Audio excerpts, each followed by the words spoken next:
Jenna?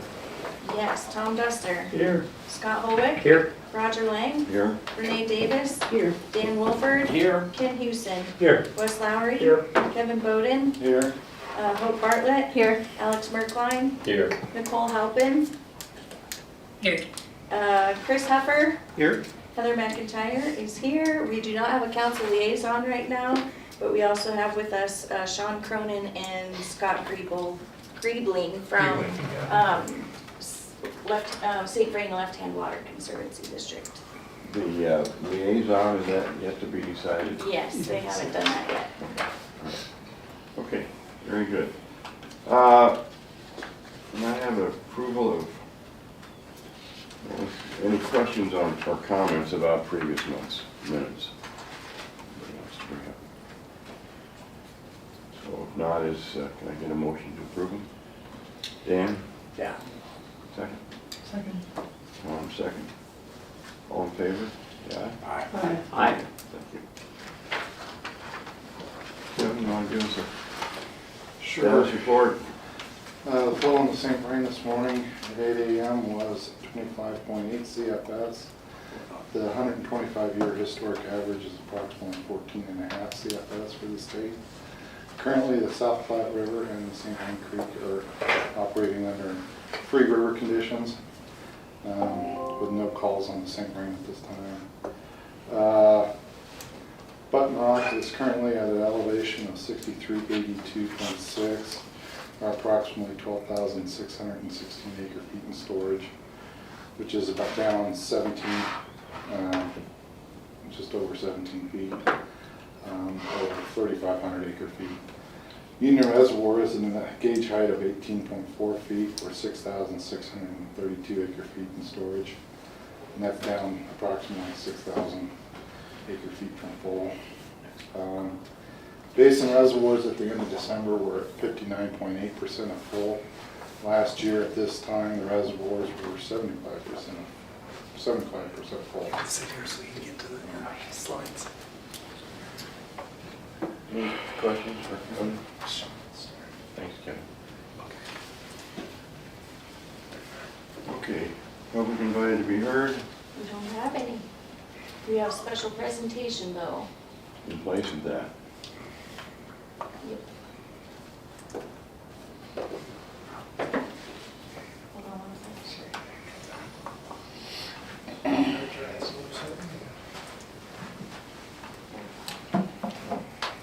Just like to introduce Sean Cronin and Scott Griebling with the St. Vrain Left-Hand Water Conservancy District. Give us an update on their programs for the year. We partner with them in a lot of different things. So, Sean, I'll let you give it a shot. Thank you, Ken. Our internet went down tonight, this afternoon with Nextlight. I left them a message. I didn't know I'd actually walk past their office on the way in. So when we leave here, if you hear yelling, it's because we didn't have internet today. Anyway, let's talk water. Next slide, please. Or do I have control? You can control it. Okay. Those of you who are not familiar with St. Vrain Left-Hand Water Conservancy District, our district boundaries from the west are the Continental Divide, so the left side of that map. Where you see the brown is Rocky Mountain National Park. All the green, dark green, is federal Forest Service land, wild wilderness area. Then as you go east into Longmont, past Union Reservoir, past I-25, all the way to the confluence of the South Platte. So all in all, about 300,000 acres. There are about 50 water conservancy districts across Colorado. It got created out of the Conservancy Act in 1937. We were created in 1971. All the conservancy districts largely have the same purpose out of the act, which includes education, water quality protection, and legislation. We all have a taxing authority, and as you all well know, we were on the ballot a few times over the last few years, in 2016, 2020, and again in 2024. And then there's a board of directors. Each conservancy district has a different number of board of directors. We happen to have 9, and Director Wolford is on our board. We adopted a water plan in February 2020, something we've come to this board and discussed in the past. And from that plan, we came up with what we call our 5 pillars. And so you got protect water quality and drinking water sources, safeguard and conserve water supplies, grow local food, store water for dry years, and maintain healthy rivers and creeks. And that's sort of our guiding principles in terms of how we administer our programs. As I mentioned earlier, we have been on the ballot.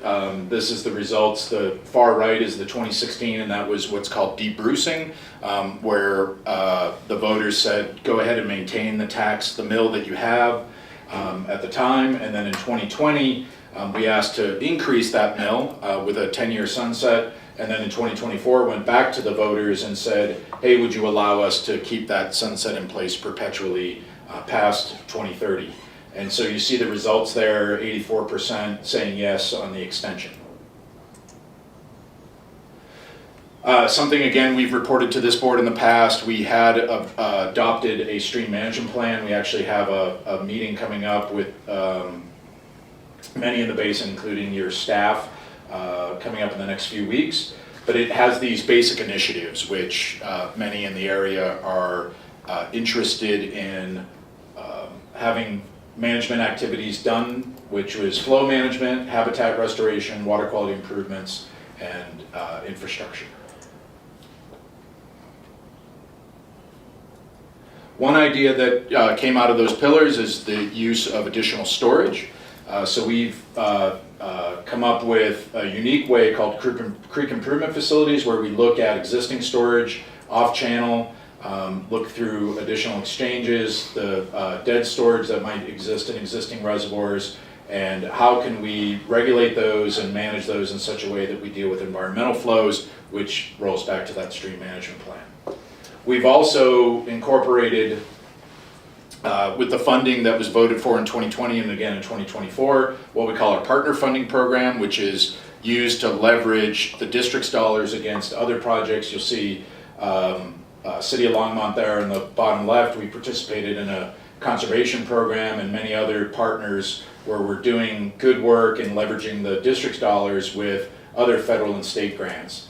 So all in all, you'll see the bottom graph there. In 2025, we had a over 250% return on investment. In 2024, a 700% return on local dollars that were leveraged with other grant funds. As I mentioned earlier, the pillars that the district uses to administer the programs, here's highlighted in colors each of the years and each of those pillars. So that partner funding program is well utilized.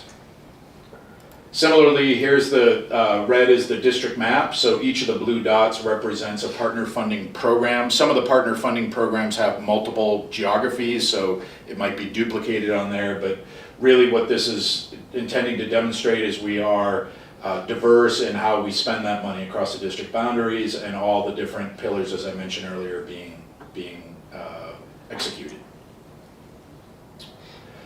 One thing that is beneficial to many of the ditches, which Longmont has an interest in, is really looking at making those next generational upgrades. So this is working with the supply ditch company on addressing some trouble spots, and we're launching a program this year to do that at a good number of ditch companies basin-wide.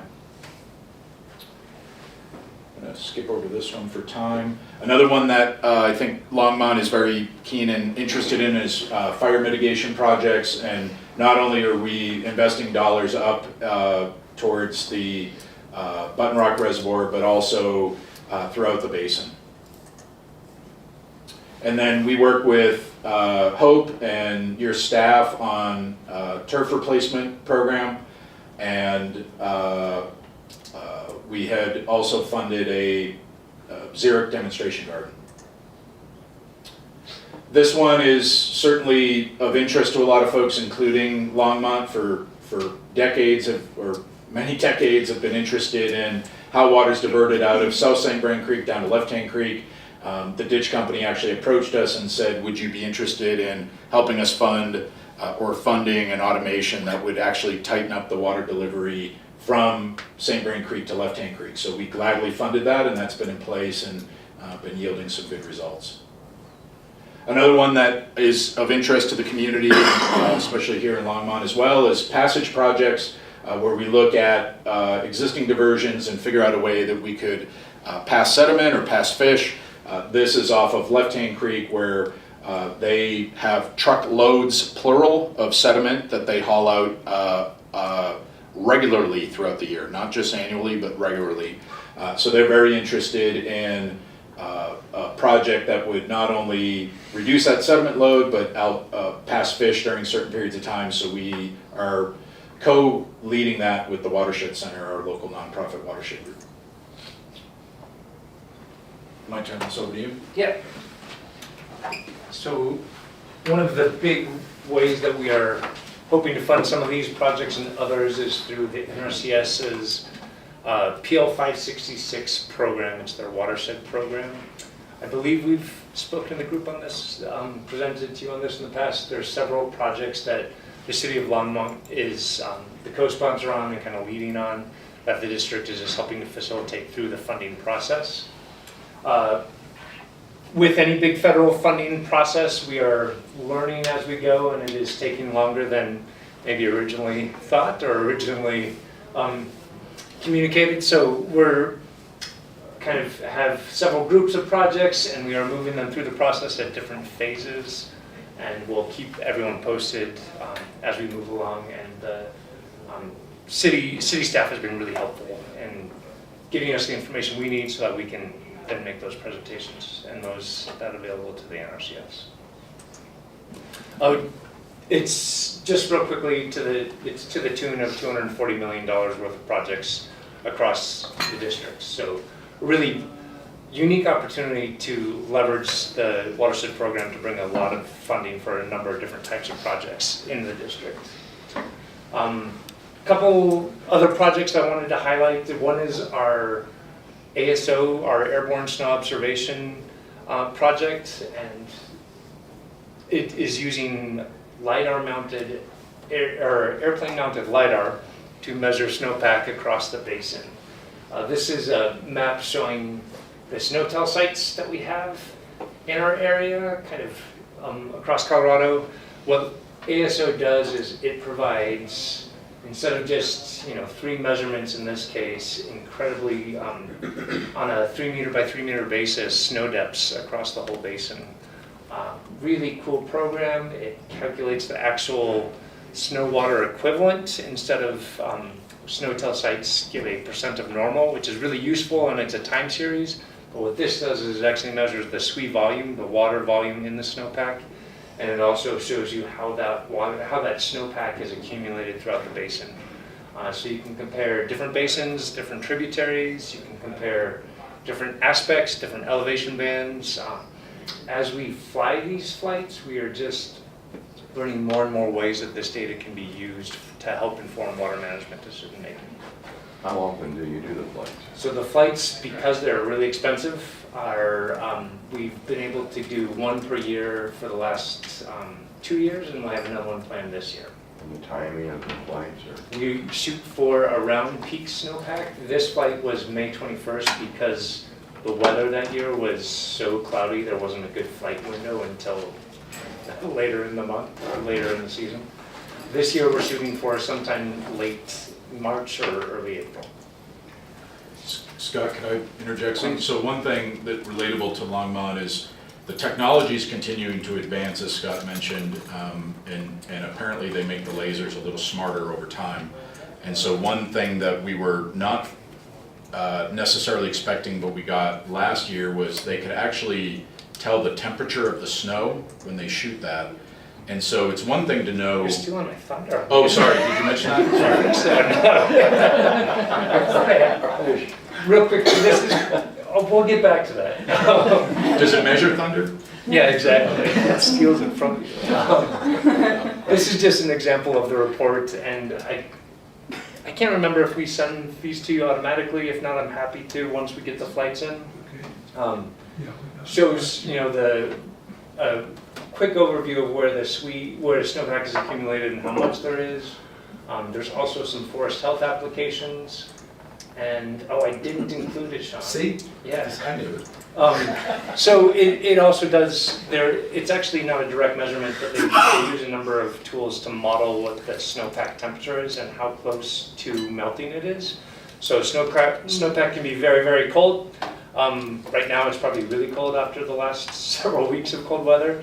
Last year, especially into March, it was pretty warm and like right on the cusp of melting. What that means is you get a string of hot days, you get a lot of solar radiation, and that snowpack can melt quickly. And so there was concerns about even localized flooding from snowmelt, which is not a regular occurrence, but might become a more regular occurrence as climate shifts and all of that. So we were able to reach out to some emergency management folks with the reports and say, it looks like this could be something to be aware of, and just to kind of give them an extra heads up before other forecasts made, before they actually saw the water come down the creek.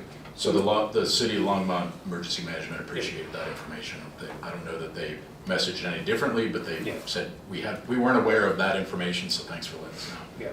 So this sounds like a big consortium kind of thing. I mean, is this like a private company that is running this, and Longmont, or I'm sorry, the Conservancy District is part of a group? That's a that great is- question. okay. So it's a statewide effort. The Colorado Water Conservation Board is leading a kind of loose collaboration of entities that are making these flights happen. We are leading the Northern Front Range flights, which covers from Clear Creek all the way up through the Middle Fork of the Poudre. And we've banded together to make the surveys more cost effective, because you can kind of group different watersheds. And we get support from municipalities kind of all throughout that area, as well as Northern Water Conservancy. Got it. Okay, thank you. And the state is, the hardest piece to those ASO flights is the cost. It's about $700,000 to do those one flight for that area. So the Colorado Water Conservation Board is contributing the bulk of the funding this year. We are looking for more state and federal funding, sustainable funding sources, because we really believe this is the direction that snowpack monitoring needs to go to provide the type of insight into how to manage that, essentially the largest reservoir that we have. Another kind of area related to snowpack is our cloud seeding program, or our snowpack enhancement, as we like to call it. So we have 2 generators on the east slope here that seed the St. Vrain Basin. One is located just outside of Lyons, and the other is just outside of Niwot. And they are pretty simple. You can see the trailer up there, and the generator is actually just kind of like a propane burner almost, that the silver iodide, which is the seeding agent, is injected into. And the process is, when we get storms that have the right wind and moisture conditions and everything, and temperature conditions, usually storms coming from the east to the west, so you get the strong upslope winds. We turn on our generators, the silver iodide is released into the storm. It's carried up into the cloud deck, mixed with the liquid water that is not yet frozen. It's super cooled, so it exists below freezing, but because water can go down to as low as -15 before it actually is forced to freeze, the seeding agent speeds along or helps facilitate that freezing and snowflake formation process. So that's kind of what you're seeing here. When is the last time you've done seeding? I think we kicked on the generators for this past storm for a few hours. We have the consultant that operates our program has a meteorologist, so I get a personalized weather report for all the storms that come through, telling me exactly what the wind's going to do, when the snow's going to fall, and kind of what their plan is to operate each one. So it's pretty cool. A big question with cloud seeding is, does it actually work? This is a reference, it's an image from a research study that was done up in Idaho. And I won't get into the details, but what it's showing is they're able to use radar to actually detect a signal from cloud seeding. Cloud seeding has been known to work in a the physics of it are clearly understood and known, and it works in a laboratory environment, but proving the impact that you produce from cloud seeding in a natural environment over a large watershed is really challenging. The research is finally getting to the place where it can be showing specifically the impact.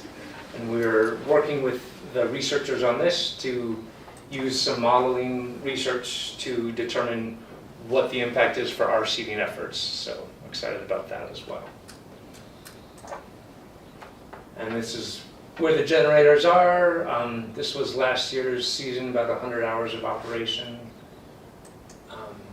And the runoff estimates you saw there were about 1,000 to maybe 4,000 acre-feet increase, depending on what the actual efficiency was, which is, there's a little bit of a guesstimate. Third site.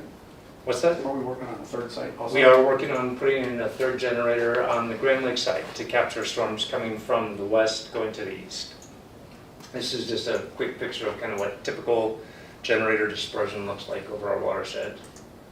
And costs, so for the first year, operations and equipment costs, the equipment was purchased by the CWCD. So that's the total cost for 1 year of operations. Future year of operations, that cost comes down because we're just paying the operating costs. When you look at it on a acre-foot basis, it gets really, really affordable. And that's one of the large drivers here, is that it's, even with all the uncertainties involved in the process, on an acre-foot basis, it's pretty cost-effective. That's all I have. Anything else that you wanted to add? No, just that temperature thing, we Okay. got that. Thank you. Well, thank you. Happy to answer questions. Thanks for letting us give you an update. Any questions? Dan? I'm good.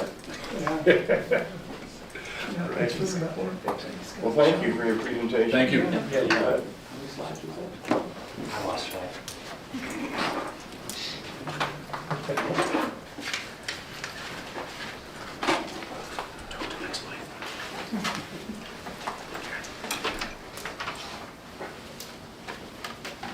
Okay. Any agenda revisions at all? Have none. Okay. The development activity looks Sparse. very sparse, so. Move on to general business. And I think we need to propose a designation for a posted place for the board meetings. And the one that's in our agenda has been suggested. Any comments on the proposed location at all?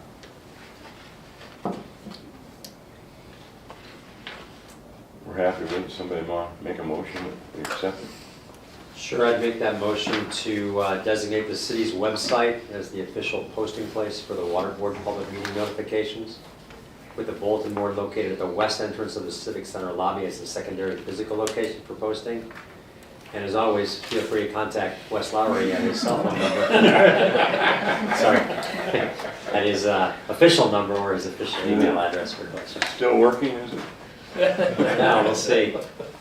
Is there a second to Scott's motion?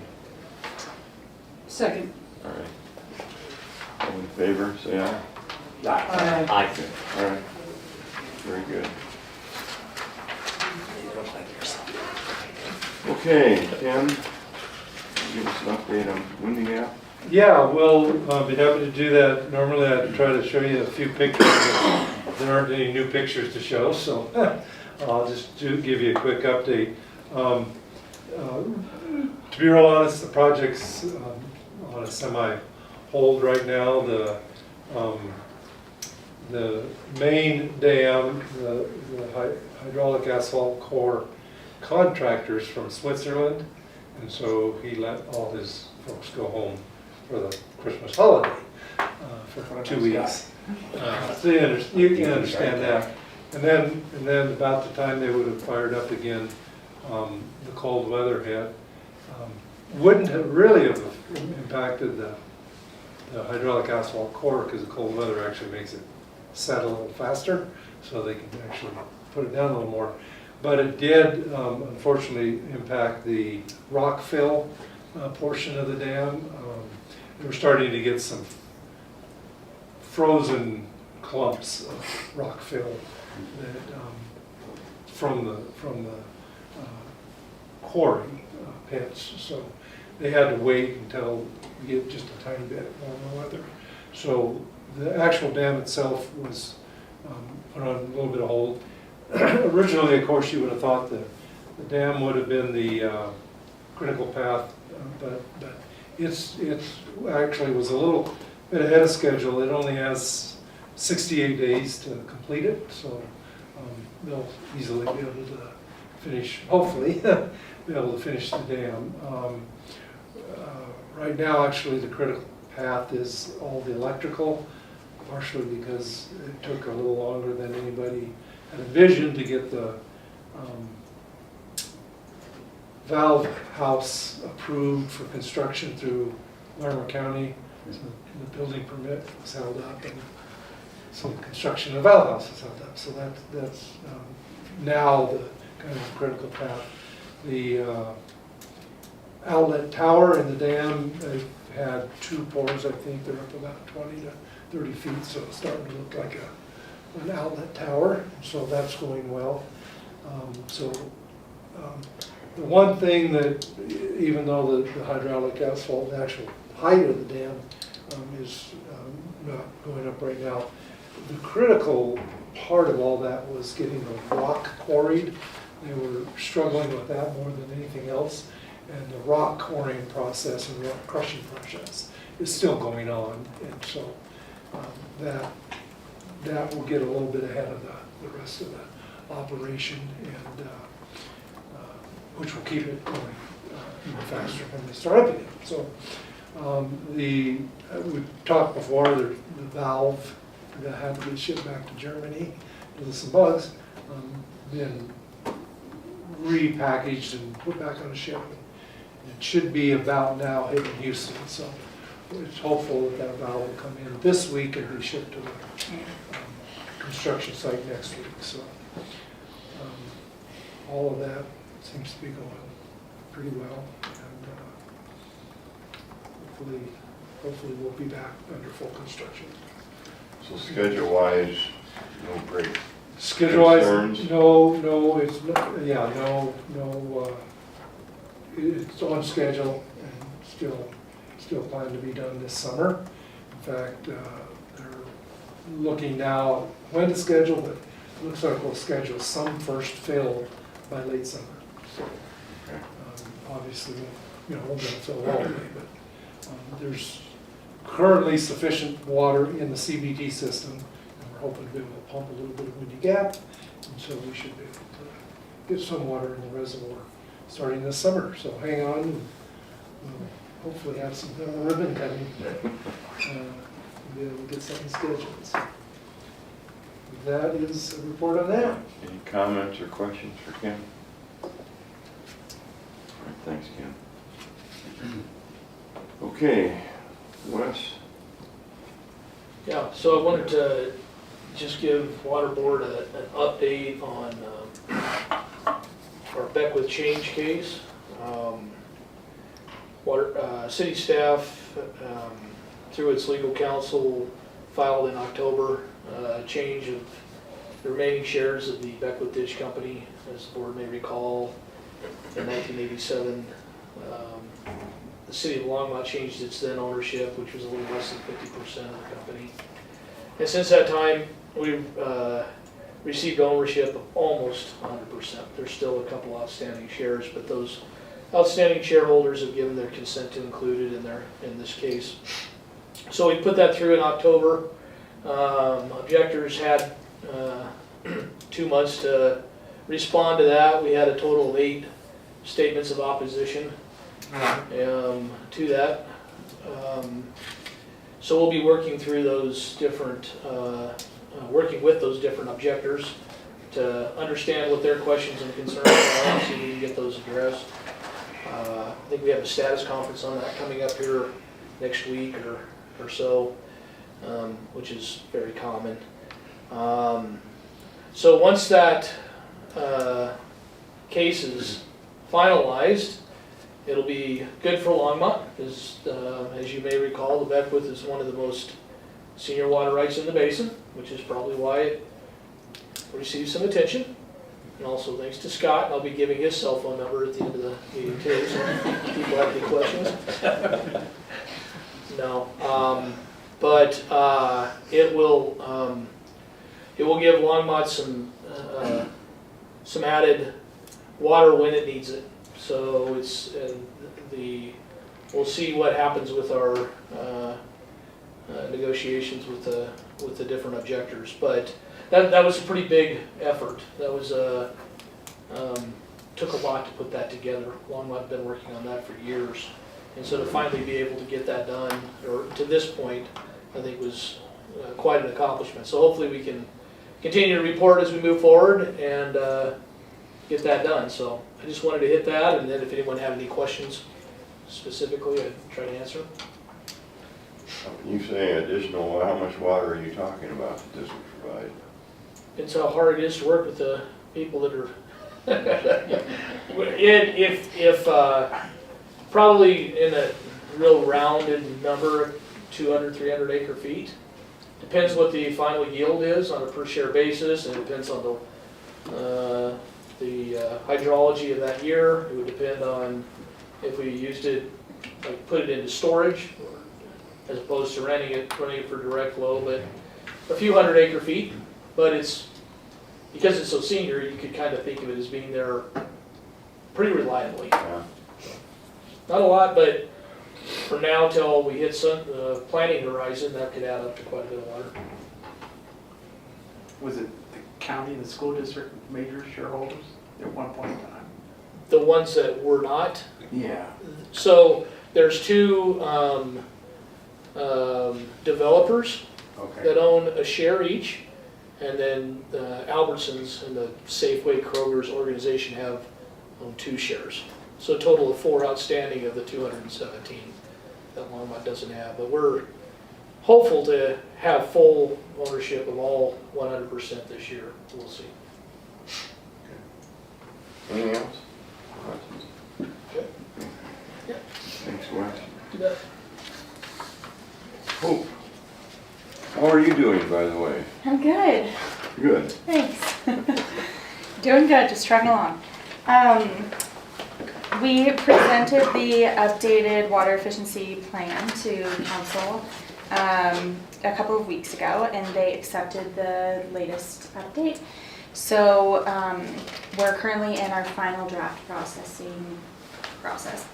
and we're adding any additional comments or edits that are applicable to the latest update.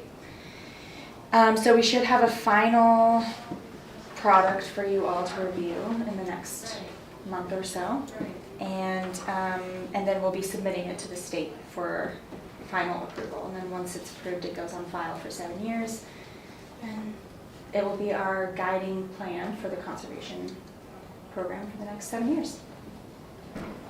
So that's it. Great, great. Yeah. Very good. Any questions for Hope? Okay, Alex, you got a report for us? I do.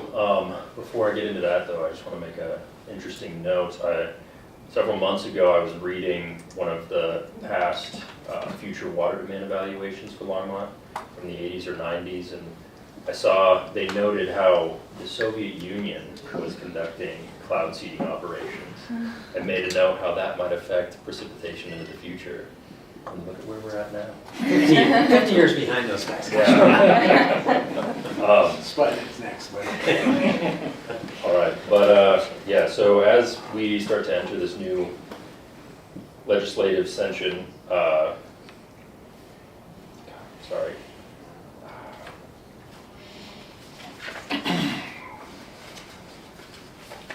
Sorry, I haven't done this a lot, so. You're good. You're good, Ty.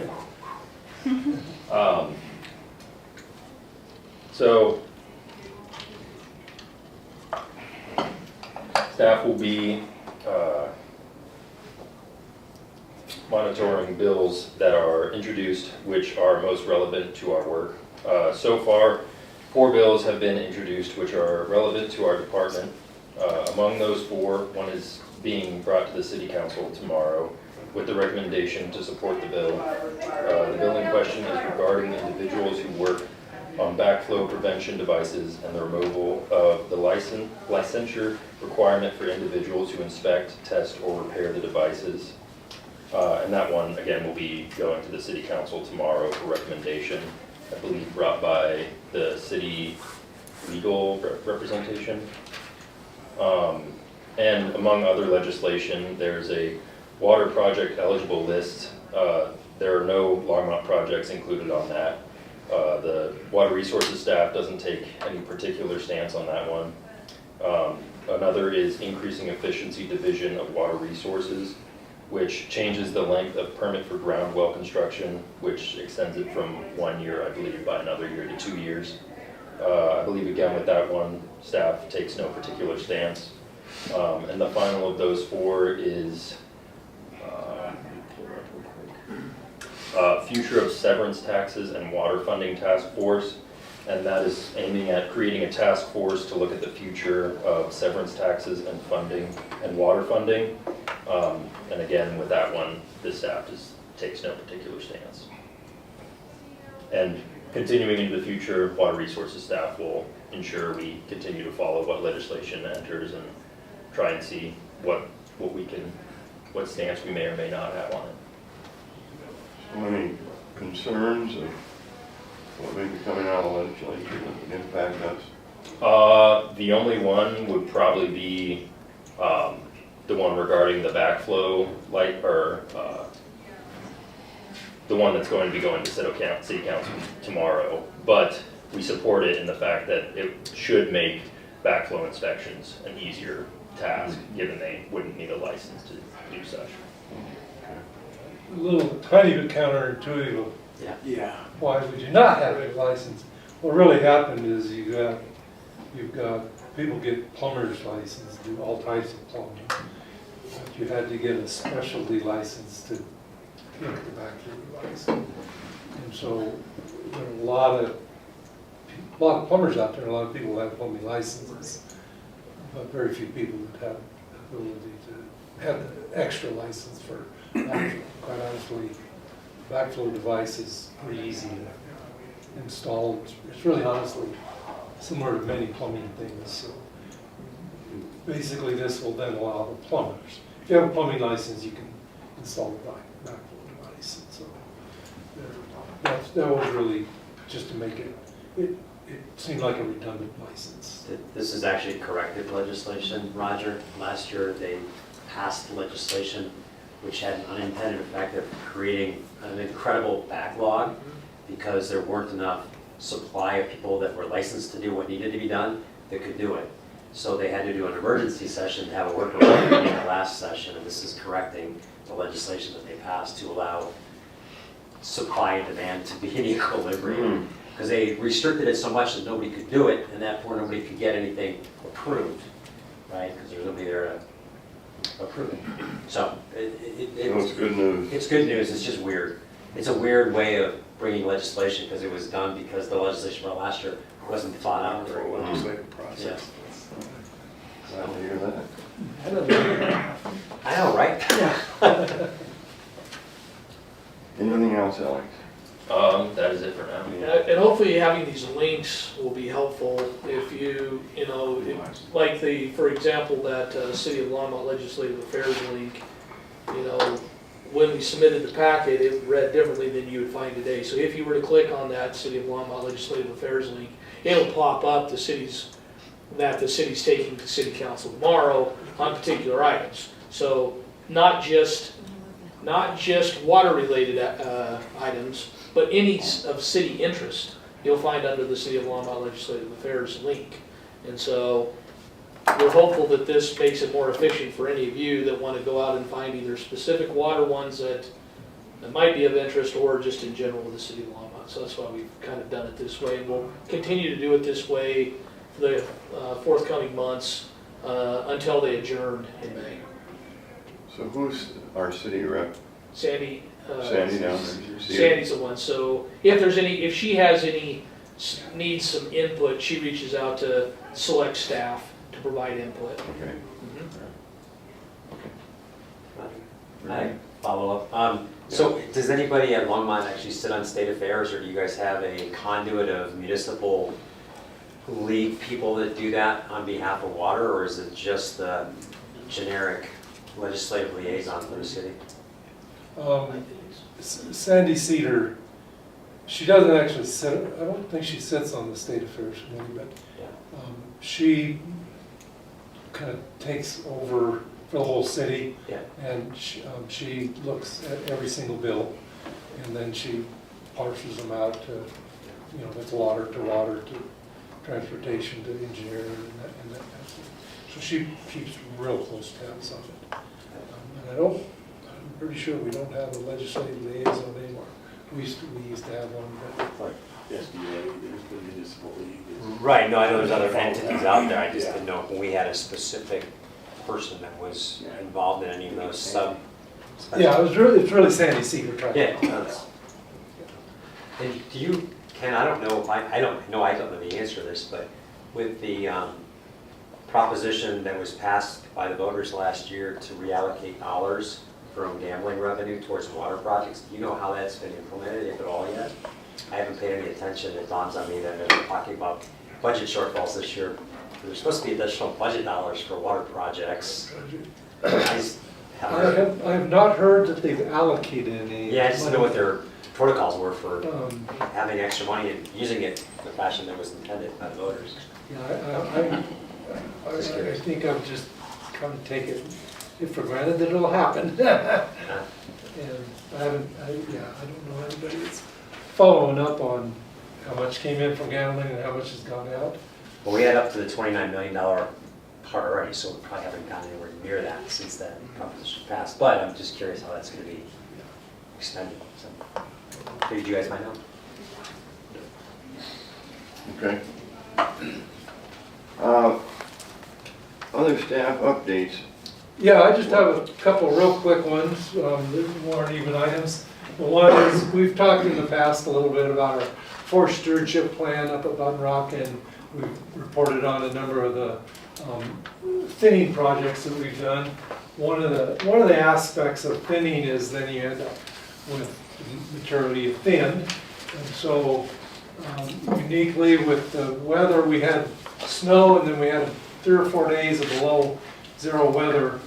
So we had done the thinning project at the inlet of the reservoir, and the weather allowed us, because we had a real great snowpack. In fact, normally we wouldn't have burnt any piles, but because we had enough snow and then the cold weather to keep the snow there, and as you looking around, we've had snow for a week and a half now. Last Saturday, we were able to burn the piles in one of our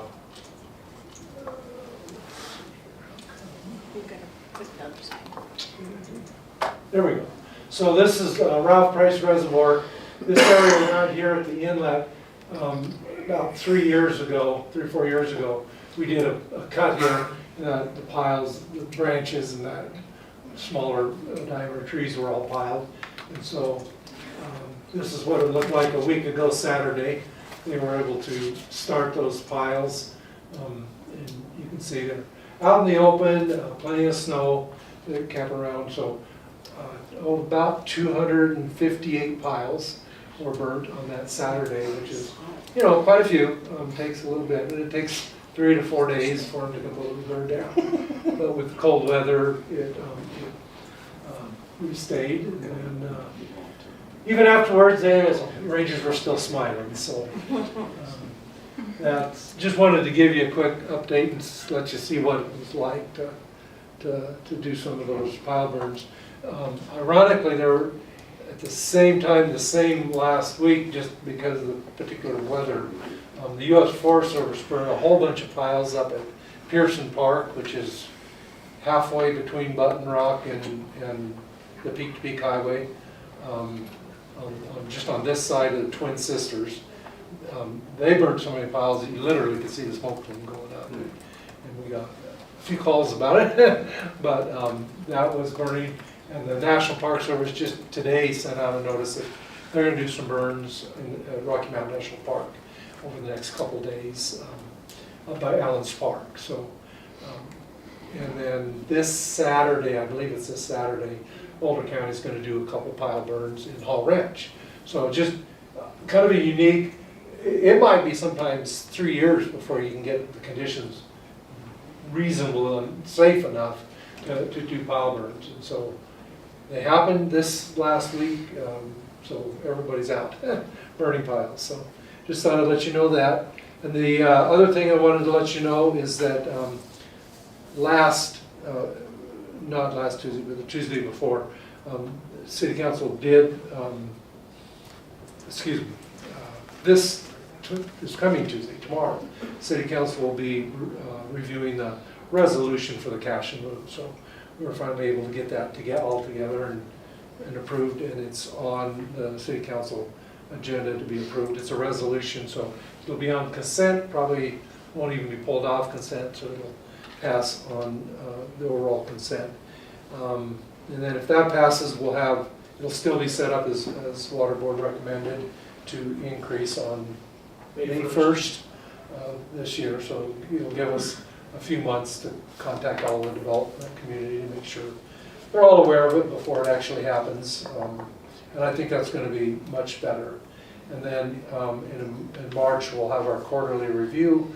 And when we do that, we'll come back to Water Board now to report on that and the cash and move, but also to talk further about how we continue to move the cash and move program forward. So that's, well, I have on cash and move. For those dates that we agreed on with May, has that information been given to the city council? Are they well aware of that? Yes, that's actually in the write-up, so it says it. And they were actually, both the city's administration, city manager, and they wanted that little bit of time, and it's in the council packet. Who's hiding there behind you, Ellen? Seems sliding in. I did, yeah. I was on a water conservation project. I was moving snow to parts of my garden that needed it. Oh. I lost track of time, sorry. Okay, well, any comments on what's coming before city council? Is that familiar to you? Ken did a really good presentation. I thought it was very thorough, answered questions before we even had a chance to ask them. And I think it's a goal all the way around. Yeah. And before you got here, we were talking, I guess, your group has not decided who the council liaison is going to be for all the different committees? No, we haven't decided to decide yet. We think we might talk about renegotiating it, or we may just wait until December, when we have another election coming up here in November, So we might renegotiate, or we may just kind of pick and choose, see what the new guy, what his schedule's like. So we just haven't had a discussion about deciding that. And it may just be that those of us that have filled in continue, but just for my own, I'd love to keep coming back to Water Board, so Yeah. if you will continue to see me. We'd like to have you here, getting to know you a little bit, so. Yeah. Okay. Well, I'm just curious. All right. Well, that's what I was wondering about, Ken, if that was going on tomorrow night, and everybody was all right with it, so. Okay. Any comments on major projects coming up for our consideration? Everybody get a chance to take a look at that? Doesn't look like there's any big surprises to me, so. Any other informational items, Ken? No, they were included in your packet. Okay. And then, these are the dates we're targeting every quarter, so thus establishing the new dates, hopefully we'll get this ironed out so it'll flow and everything will work out and it'll happen. It will. Be approved and go forward next January. So I think it's a good process. It'll be better than what we've been doing. And everybody can plan on the dates, so. Okay, that's all I have got. Anybody have anything else? Next meeting will be February 24th because of President's holiday, so it will be the fourth Monday of the month. Well, with that, we'll adjourn. Thanks, Roger. Yes.